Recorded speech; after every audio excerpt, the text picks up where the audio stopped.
Okay guys, आज हमारे पास दो फोन्स है और इन दोनों फोन्स की ना इतनी ज्यादा डिमांड थी कि भाई इन दोनों में से बेस्ट अंडर 30K कौन सा फोन है। तो आज हमारे पास है एक तरफ Moto Edge 60 Pro और दूसरी तरफ है Realme 14 Pro Plus। ये दोनों फोन्स जो है ना वो लगभग 30 से 35,000 रुपए के आसपास आपको देखने मिलेंगे। लेकिन आप जो लोग मन में सोच के बैठे हो ना भाई, ये उससे बिल्कुल उल्टा परफॉर्म करते हैं। चलो आज ना एक डिटेल कंपैरिजन की बात कर रहे थे। वैसे मैंने पूरा टेस्ट कर लिया है, लेकिन आप लोगों को बताने वाला हूँ किसका कैमरा अच्छा है, किसकी परफॉर्मेंस अच्छी है और किसके अंदर गेमिंग बढ़िया होती है 90 FPS पे। चलो इसकी बात करेंगे। फर्स्ट ऑफ ऑल अगर मैं बात करूं इन दोनों फोन्स की लुक बिल्ड डिजाइन की, तो मैं कहूंगा कि Realme का जो फोन है वो थोड़ा सा ब्रॉड लगेगा आपको as compare to Moto Edge 60 Pro की।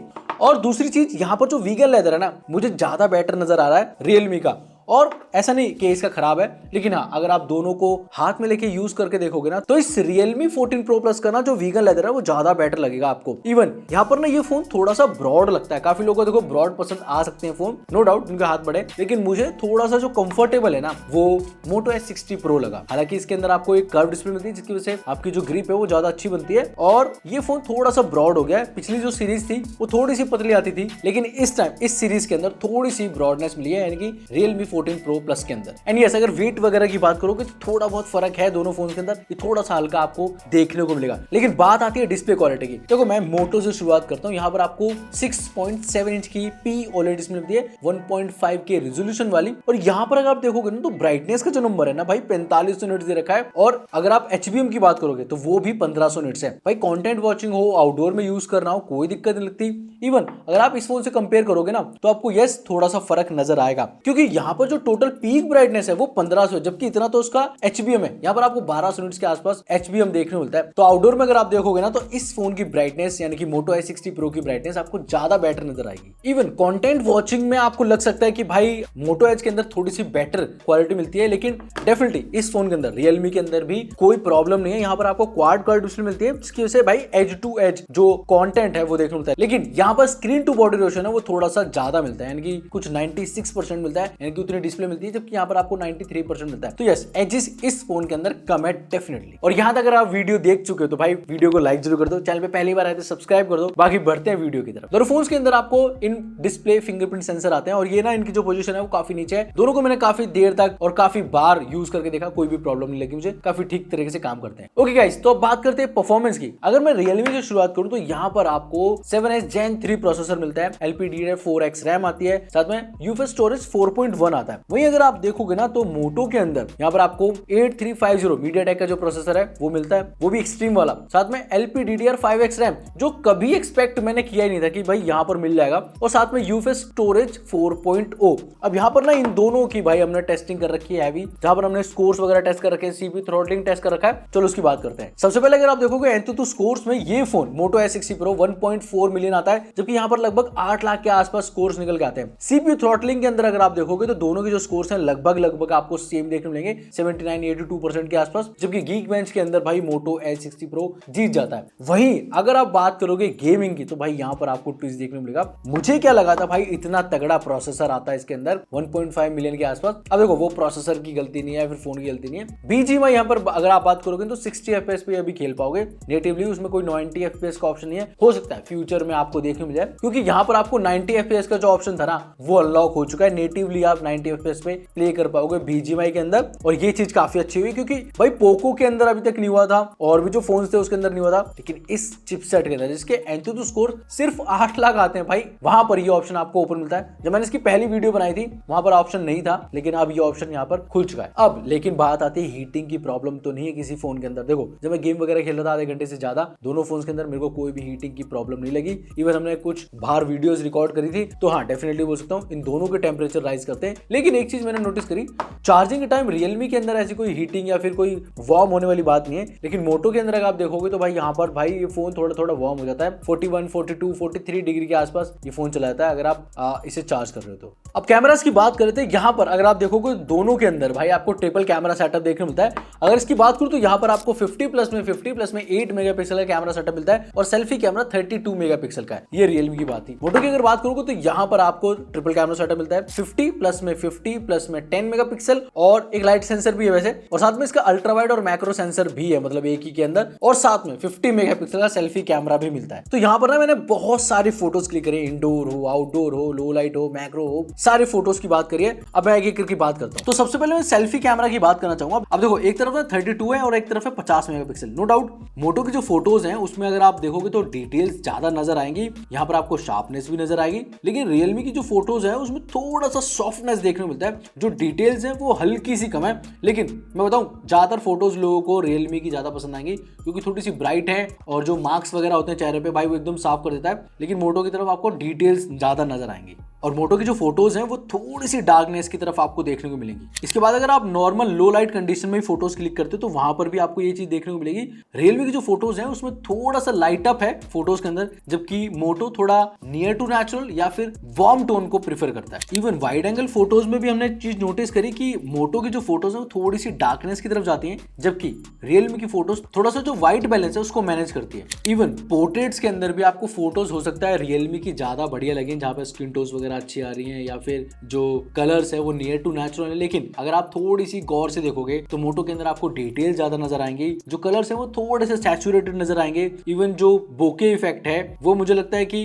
रियलमी ने ज्यादा अच्छा काम करा है। लेकिन यस, दोनों फोटोज में कुछ इधर अच्छा है कुछ उधर अच्छा है। इवन जो आउटडोर में हमने सेल्फी भी क्लिक करी है वहां पर भी ये चीज नोटिस होती है कि मोटो के अंदर डिटेल ज्यादा है, रियलमी के अंदर फोटोज थोड़ी सी ब्राइट लगती है। इसके बाद हमने जो फोटोज लिए उसमें हमने एक चीज नोटिस करी कि जो लाइट है उसको अच्छी तरीके से मैनेज करता है रियलमी, जबकि मोटो हल्की सी येलो टोन देता है फोटोज के अंदर। इवन यहाँ पर हमने 10X के ऊपर भी एक फोटोज क्लिक करी जिसके अंदर डिटेल्स मुझे मोटो के अंदर नजर आ रही हैं, जबकि रियलमी के अंदर वो चीजें थोड़ी सी फेड आउट नजर आती हैं। और इस वाली फोटो के अंदर भी मुझे कलर्स थोड़े से नियर टू नेचुरल नजर आ रहे हैं मोटो के अंदर, हालांकि रियलमी की फोटोज भी अच्छी है और इसके अंदर थोड़ी सी ब्राइटनेस आती है। इसके बाद भी हमने काफी फोटोज क्लिक करी और वहां पर एक चीज नोटिस देखने को मिल रही है कि भाई मोटो की जो फोटोज हैं उसमें थोड़ा सा डार्कनेस है, जबकि रियलमी की फोटो के अंदर थोड़ा एक्सपोजर ज्यादा है। लेकिन अगर मैं डिटेल्स की बात करूं तो वो मोटो की फोटो में। वहीं अगर आप रियलमी के पेरिस्कोप लेंस की बात करोगे जहां पर हमने 50x पे फोटोज क्लिक करी तो भाई मुझे मोटो की फोटो ज्यादा बेटर नजर आ रही थी 50x पर, जबकि अगर आप इसके 6x लूजलेस फोटो को क्लिक करते हो तो वहां पर रियलमी के अंदर ज्यादा डिटेल्स नजर आती है। बट यस, कैपेबिलिटी जो है ना वो 100x या फिर 120x तक क्लिक करने की रियलमी के अंदर मिलती है,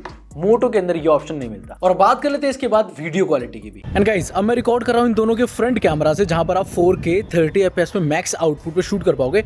और एक चीज ना मुझे यहाँ पर जो स्क्रीन में मैं खुद देख पा रहा हूँ कि भाई रियलमी के अंदर जो बैकग्राउंड है ना भाई वो एक्सपोजर इतना ज्यादा है कि सब कुछ ब्लोन आउट है, मतलब मेरे फेस के ऊपर अच्छी खासी लाइटिंग है। लेकिन अगर आप मोटो को देखोगे ना, देखो सन को ये काफी अच्छी तरीके से विजिबल है यहाँ पर, और इवन ऐसा नहीं है कि भाई फेस के ऊपर भी डिसेंट लाइटिंग है। इवन अगर मैं इस तरीके से टर्न कर जाता हूँ ना तो भाई सन मेरे एकदम सामने है, बहुत ज़्यादा हार्श लाइट तो नहीं है, लेकिन हाँ ऐसी कुछ स्किन टोन्स आपको दोनों फोन्स के अंदर देखने को मिल जाएंगी। इवन जो माइक्रोफोन का आउटपुट है ना वो भी मैं यहीं से रिकॉर्ड कर रहा हूँ, तो ऐसा कुछ आउटपुट है। इसके बाद मैं स्विच करता हूँ इनके रियर कैमरा पर। एंड गाइस, अब मैं रिकॉर्ड कर रहा हूँ इन दोनों के रियर कैमरा के ऊपर, और सबसे पहला जो फर्क आपको देखने को मिलेगा वो है मोटो के अंदर आपको वाइडनेस ज्यादा देखने को मिलेगी, जबकि रियलमी के अंदर वाइडनेस कम है। लेकिन हाँ, सब्जेक्ट के ऊपर यानी कि मेरे ऊपर भाई लाइटिंग अच्छी खासी देखने को मिलेगी। लेकिन मोटो ना बैकग्राउंड को काफी अच्छी तरीके से मैनेज कर रहा होगा लाइटिंग को, लेकिन बस अगर वो सब्जेक्ट को मैनेज कर पाता तो और अच्छी लाइटिंग या फिर फेस के ऊपर जो लाइटिंग है ना वो थोड़ी और बेटर हो पाती। बाकी स्किन टोन्स कुछ ऐसी नजर आती हैं। और माइक्रोफोन में इन्हीं दोनों फोन से रिकॉर्ड कर रहा हूँ, तो मुझे बताओ कौन सा आउटपुट आपको ज्यादा बेस्ट लग रहा है। इसके बाद एआई के जो फीचर है ना वो डेफिनेटली भाई गेम चेंजिंग है। दोनों फोन्स के अंदर एआई के फीचर जरूर आते हैं, लेकिन यहाँ पर बाजी मार लेता है मोटो का S60 Pro। अब वो क्यों आता है चलो बताता हूँ। रियलमी के अंदर भी एआई के फीचर मिलते हैं, जैसे फोटो इनहेंस करना या फिर एआई इरेजर या फिर कुछ कटआउट्स निकालना या फिर सर्कल टू सर्च, ये फीचर आ चुके हैं। लेकिन इसके अलावा ये सारे फीचर वैसे तो भाई मोटो के इस फोन में मिलते हैं, लेकिन यहाँ पर एआई के अंदर भाई कुछ और कर रखा है। जैसे मोटो का AI 2.2 आ गया तो उसके अंदर भाई बहुत सारे फीचर इन्होंने दे दिए, मतलब एक डेडिकेटेड बटन दे दिया। अब आप चैट जीपीटी, परप्लेक्सिटी या फिर मोटो AI, गूगल जेमिनी, ये सारी चीजें यूज कर सकते हो। इसके साथ साथ आप कुछ भी देख रहे हो, मतलब अब मैं गाने सुन रहा हूँ और भाई मैं इस बटन को प्रेस करता हूँ तो ये मेरा नेक्स्ट मूव प्रिडिक्ट करने में मतलब केपेबल हो गया कि मुझे क्या प्लेलिस्ट बनानी है, क्या मुझे सिंगर के बारे में सर्च करना है या फिर कुछ और भी चीज है ना, तो ये मेरे को बताने लगता है उसके बारे में डिटेल्स। इवन यहाँ पर आपको स्केच 2 इमेज का ऑप्शन भी आ गया, मतलब अगर आप कुछ भी ड्रॉ करते हो तो वो भाई इमेजिनेशन आपकी ड्राइंग में बदल जाती है। साथ में पहले भी AI कैनवस आता था, मतलब टेक्स्ट टू इमेज बना सकते हो, और ये फीचर बहुत कम फोन्स में आता है। साथ में रिमेंबर दिस या फिर पे अटेंशन जैसे फीचर भी है। आप कुछ भूल गए हो भाई रिकॉल कर लो, कभी पुरानी कोई फोटो है भाई उसको सेकंड्स में बुला लो, ये सारे फीचर भी इसके अंदर आ गए हैं।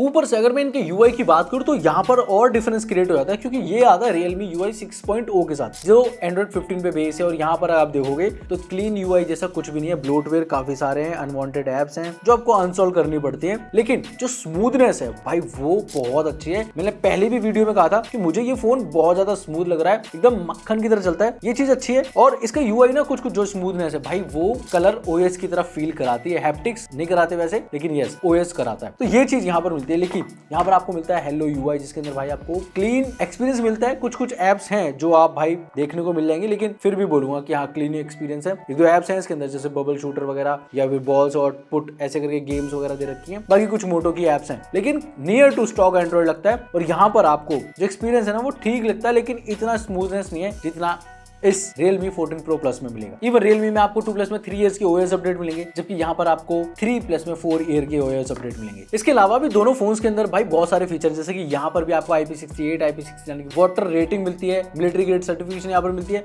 और ये चीज भी सेम यहाँ पर आपको देखने मिलती है। इसमें कोई भी प्रॉब्लम नहीं है, दोनों फोन अच्छी तरह से काम कर जाते हैं। लेकिन यस, इतनी सारी प्रोटेक्शन देने के बाद भी मैं बार बार बोलता हूँ, मोटो के इस फोन के अंदर आपको एक वो स्लिम सी पन्नी नहीं मिलती, यानी कि जो प्रोटेक्शन मिलती है डिस्प्ले के अंदर वो चीज यहाँ पर नहीं मिलती। अब बात करते हैं बैटरी आउटपुट की, और मैं इतने दिन से इन दोनों फोन को यूज कर रहा हूँ भाई, मेरे को जो एक्सपीरियंस हुआ ना वो आपको थोड़ा सा अजीब लग सकता है, क्योंकि देखो दोनों के अंदर आपको 6000 mAh की बैटरी मिलती है, और होना क्या चाहिए कि दोनों लगभग एक जैसा परफॉर्म करना चाहिए। लेकिन हाँ, अगर आप स्क्रीन ऑन टाइम की बात करोगे तो मोटो के अंदर अगर आपको 10 घंटे का स्क्रीन ऑन टाइम मिल रहा है रेगुलरली, हमने काफी दिन से इसको टेस्ट कर रखा है, तो आप रियलमी मान सकते हो 9.5 घंटे के आसपास मिल जाएगा। इतना आउटपुट आपको दोनों फोन में देखने को मिल जाएगा। अगर आप फुल यूट्यूब वगैरह देख रहे हो तो 13 से 14 घंटे आप चला सकते हो, जबकि अगर आप मल्टीटास्किंग कर रहे हो, बहुत सारी चीजें मिक्स कर रहे हो, 9.5 से 10 घंटे के आसपास स्क्रीन ऑन टाइम आपको दे देंगे। जबकि चार्जिंग में डिफरेंस आपको देखने को मिल सकता है। यहाँ पर आपको 90 वॉट की चार्जिंग मिलती है, टर्बो चार्जिंग, यहाँ पर आपको 80 वॉट की चार्जिंग मिलती है, दोनों की चार्जर बॉक्स में है। लेकिन यहाँ पर आपको एडवांटेज ये मिलती है कि 15 वॉट की वायरलेस चार्जिंग मिलती है। तो आपने इतनी सारी बातें सुनी, लेकिन कंक्लूजन क्या है कि कौन सा फोन आपको बाय करना चाहिए, ये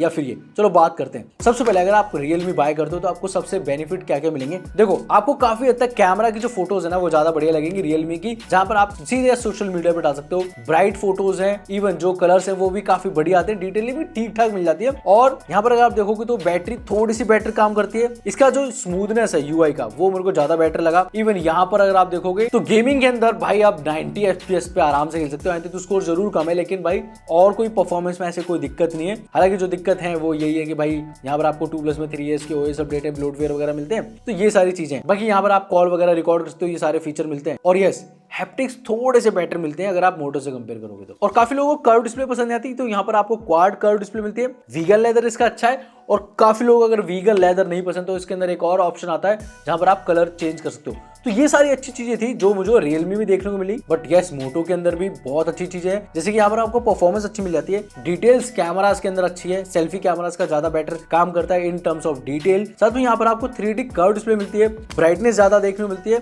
थोड़ा सा हैंडी है फोन, आराम से यूज कर सकते हो।